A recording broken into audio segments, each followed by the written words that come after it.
ఏనుగు చర్మం పులి చర్మం, ఇవ్వకపోతే నువ్వు కట్టుకునేందుకు ఏం లేదు ఇక్కడ అందుట. అంటే ఆయన అన్నట్ట, పులితోలు ఏనుగుతోలు రెండు దాచిపెట్టాయి, నేను ఏం కట్టుకుంటానో నీకు చూపిస్తాను అన్నట్ట.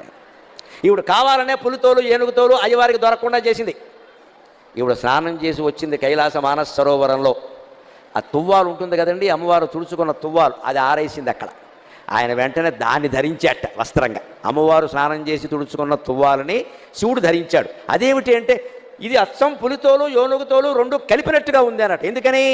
అమ్మవారు ఒంటి నిండా పసుపు రాసుకుంది కాబట్టి ఆ తువ్వాలకి పసుపు చారలంటే, అమ్మవారు కస్తూరి తిలకం దిద్దుకుంది కాబట్టి కాటుక పెట్టుకుంది కాబట్టి నల్లటి చారలు కూడా అంటే, నల్ల చారలు పసుపు చారలు ఉంటే పులితోలే కదా అన్నట్టు. అదండి శివుడి చమత్కారం, అదండి శివుడి అమ్మవారు పరమానంద పడిపోయింది. ఓ నీ ఇల్లు బంగారంగా, దేవాది దేవుడివి, మహానుభావుడివి, నేను తుడుచుకున్న తువ్వాలు నువ్వు కట్టుకోవడం ఏమిటాయి అంటే ఒక్కటే మాట, ఐ లవ్ యూ అన్నట్టు, అంతే, ఇంకేం లేదు ఇక్కడ. అదే లెక్క. నేను నిన్ను ప్రేమిస్తున్నాను.